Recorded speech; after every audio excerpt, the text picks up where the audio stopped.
Good morning, have a nice day. हर रोज जो भी आप खबरें देखते हैं उनमें क्या होता है कि कहीं बारिशें ज़्यादा हो गई, गरीबों के आशियाने बह गए। बहुत ज़्यादा बारिशों के कारण मकान गिर गए। कोविड के कारण इतने लोग मर गए। इस तरह की खबरें जो दिल को दुख दें। परंतु इन सभी में एक अच्छी खबर आई है, तो मैंने सोचा कि आपके साथ साझा करता हूँ। खबरें पढ़ना मेरा मकसद थोड़ा होता है। मेरा मकसद होता है कि अगर कोई अच्छी बात हो रही है तो वो आपके सामने लाऊं, अगर कोई बुरी बात हो रही है तो वो भी आपके सामने लाऊं।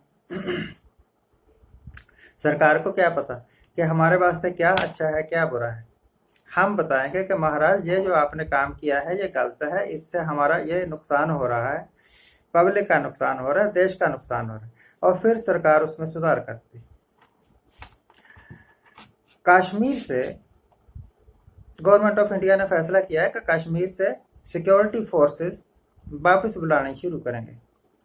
तो पहले स्टेप में 10,000 सिक्योरिटी फोर्सेस के जवान कश्मीर से वापस बुला लिए जाएंगे। तो लॉजिक ये दी है सरकार ने, ये कश्मीरी लोग हैं ना, उनके अंदर अपनेपन की, विश्वास की भावना पैदा कर रही है। तो भले मानसो आपने विश्वास तोड़ा ही क्यों था? जरा लेटस मेरे साथ आप देखिए कि क्या सचमुच वो हमारा विश्वास करते हैं? क्या सचमुच हमें फोर्सेस वापस बुलानी चाहिए? मैं इस बात को नहीं मानता कि सरकार के सारे फैसले ठीक ही होते हैं। नोटबंदी का फैसला सरकार ने लिया था। अब सरकार माने या ना माने, परंतु नोटबंदी के कारण हिंदुस्तान का, देश का बहुत बड़ा नुकसान हुआ। कारोबार ठप हो गए नोटबंदी के कारण। बहुत सारे लोग मर गए। अपना ही पैसा लेने के वास्ते लोगों को लाइन में लगना पड़ा। लाइन में खड़े खड़े ही मौत आ गई, मर गए। कुछ भी हो गया, चाहे हार्ट अटैक हो गया, चाहे गर्मी के कारण मर गए, थकावट के कारण मर गए। मरे तो आपके कारण ना, आप ना लगाते लाइन। आप जैसे नॉर्मल देश की अर्थव्यवस्था चल रही थी चलने देते, और जो ऑब्जेक्टिव आपने कहे थे कि नोटबंदी के कारण ये ऑब्जेक्टिव पूरे हो जाएंगे, वो तो हुए नहीं। खैर, कश्मीर से सिक्योरिटी फोर्सेस बुला रहे हैं, बड़ी अच्छी बात है। कश्मीर लोगों को अच्छा लगेगा शायद। सरकार को लगा होगा कि कुछ नॉर्मल हो गया है। 2 दिन पहले की बात है, कश्मीर में किसी जगह, नाम लेना जगह का जरूरी नहीं, मैं तो रेफरेंस दे रहा हूं, खबर नहीं दे रहा। हमारे सिक्योरिटी फोर्सेस के 3 जवान शहीद हो गए। कल सवेरे मैंने खबर सुनी थी, यानी कि उससे 1 दिन पहले या उस रात को शहीद हो गए जवान। और खबर यह भी थी कि सिक्योरिटी फोर्सेस ने भी 3 लोग मार दिए हैं जो कि उग्रवादी थे, आतंकवादी थे। तो यह सिलसिला हर रोज चलता है, एक दिन छोड़ के चलता है। 2-3 लोग मारे जाते हैं उनके, जिनको हम उग्रवादी कहते हैं, और 2-3 लोग शहीद हो जाते हैं इनके, जिनको ये सिक्योरिटी फोर्सेस कहते हैं। चाहे वो पुलिस वाले मरे, चाहे सीआरपीएफ वाले मरे, चाहे मिलिट्री वाले मरे, मरते तो है ना। तो आप मुझे बताइए कि जब रोज ही दूसरे तीसरे हर अल्टरनेटिव डे पर कुछ ना कुछ हो रहा है, तो आप नॉर्मल नहीं कह सकते सिचुएशन को। पहली बात तो ये है, और दूसरी बात यह है कि क्या कश्मीर से उग्रवादियों का खतरा खत्म हो गया? क्या कश्मीर में वो लोग अब खत्म हो गए हैं? अब वो आपके साथ सहमत हो गए हैं जो कहते थे कि हमें आज़ादी चाहिए? क्या चाहिए? हमें आज़ादी चाहिए, और गीत गा गा के कहा करते थे। इसका फैक्ट चेक सरकार ने किया होगा। और मुझे पक्का यकीन है कि वो डाउन टाउन इलाके में जाके भी किया होगा। तो इंटरनल सिक्योरिटी, एक्सटर्नल सिक्योरिटी दोनों अब नॉर्मल है, इनको कोई खतरा नहीं है। इसका मतलब तो यही हुआ। पर भले मानसो, अगर सब कुछ नॉर्मल है तो आपने अब तक कश्मीर में इंटरनेट सेवा क्यों नहीं शुरू की? 2G स्पेक्ट्रम है वहां चालू, वो भी कुछ सिलेक्टेड एरिया में। आपने 4G क्यों नहीं चालू किया?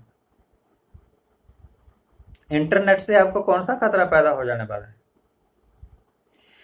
जो एक्स CM महबूबा मुफ्ती अब भी वो हाउस अरेस्ट में है, उसको आपने बाहर क्यों नहीं निकाला? इसका मतलब है कि सब कुछ ठीक ठाक नहीं है। तो आप बुला रहे हैं फोर्सेस वापस, तो इसके क्या रिजल्ट होंगे ये भी आपने कैलकुलेट कर लिया होगा। बड़ी अच्छी बात है। कश्मीरी हमें अपना समझें, हम कश्मीरियों को अपना समझें, भाईचारा हो, वो सचमुच समझें कि हम हिंदुस्तानी हैं, हम सचमुच समझें कि वो कोई पराया नहीं है। ये बड़ी अच्छी बात है। देश में नॉर्मलसी आनी चाहिए। परंतु अगर ये सब कुछ हो रहा है, ठीक ठाक हो रहा है, तो अब तक आपने कश्मीर अमरनाथ यात्रा क्यों नहीं करवाई? खैर आपके पास पक्का वो है ना, बहाना भी नहीं है, बहाना है भी। सरकार कह देगी कि कोविड के कारण, बीमारी के कारण हमने अमरनाथ की यात्रा स्थगित कर दी,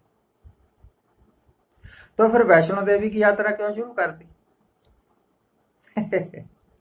मुझे लगता है कि वैष्णो देवी भी उसी इलाके में है जिस इलाके में बाबा अमरनाथ की गुफा। कश्मीर मोटे तौर पर कश्मीर तो जम्मू कश्मीर का हिस्सा नहीं था क्या? था ना। तो अगर जम्मू मतलब वैष्णो देवी की यात्रा करवा रहे हैं, अमरनाथ की यात्रा भी करवाते, कुछ तो है ना जिसको आप निगल नहीं पा रहे। ये तो बात हुई कश्मीर के बारे। अब एक सवाल है मेरा आपसे, हर एक उस शख्स से जो कि मेरी आवाज को सुन रहा है, समझ रहा है, कि क्या सरकार से भी है सवाल कि क्या ये सही बात है कि सरकार सब कुछ प्राइवेट हाथों में दे रही है? सरकार ने फैसला किया है तो सही ही होगा। परंतु जब ये सरकारी मतलब when the railways was under government, तो प्लेटफार्म की टिकट पहले तो 50 पैसे की आया करती थी, फिर 1 रुपए की हुई, आजकल 3 रुपए की थी। शायद पुणे का रेलवे स्टेशन है, कहाँ का रेलवे स्टेशन, वो प्राइवेट हाथों में दिया गया है। मैंने एक पोस्ट देखी है, उसके आधार पर बोल रहा हूँ। तो उस स्टेशन में जो प्लेटफार्म टिकट है ना, जो कि वैलिड है सिर्फ 1 घंटे के लिए, उसकी कीमत है 50 रुपए। 3 रुपए से सीधा 50 रुपए, चाहे वो प्राइवेट ही है स्टेशन, आपने दे दिया प्राइवेट हाथों। फिर भी उसने क्या कमाल कर दिया, 1 घंटा प्लेटफार्म पर रहने के सरकार लेती थी 3 रुपए और वो लेता है 50 रुपए। 47 रुपए में वो कौन सी स्पेशल सर्विस दे रहा है? आपको नहीं लगता इस तरीके से हम लूटे जा रहे हैं प्राइवेट लोगों के द्वारा? यही हाल रेल यात्रा का होगा, यही हाल हवाई अड्डे प्राइवेट लोगों को दे रहे हैं। तो महंगाई हमें झेलनी पड़ेगी, सरकार को थोड़ी झेलनी पड़ेगी। लाखों करोड़ों रुपए, अरबों रुपए टैक्स के आते हैं, और एक मिनिस्टर बेवकूफ बोल रहा था कि सिर्फ 1.5 करोड़ लोग टैक्स देते हैं हिंदुस्तान में, बाकी 135 करोड़ लोग सिर्फ खाते हैं। इससे बड़ा झूठा दुनिया में कोई होगा? आप जो भी चीज खरीदते हैं उसके ऊपर टैक्स लगता है, तो सरकार का वो मिनिस्टर कैसे कहता है कि सिर्फ 1.5 करोड़ लोग टैक्स देते हैं? कहावत है आंखों में धूल झोंकना, ये तो हमारी आंखें ही निकाल रहे हैं। आज के लिए इतना है। आज जिनका जन्मदिन है उनको हैप्पी बर्थडे, आज जिनकी मैरिज एनिवर्सरी है उनको बहुत बहुत शुभकामनाएं। सदा सुखी रहिए, आनंद प्रसन्न रहिए। दोस्तों भाइयों, अपने दिमाग का प्रयोग करें। Thank you very much, thank you very much.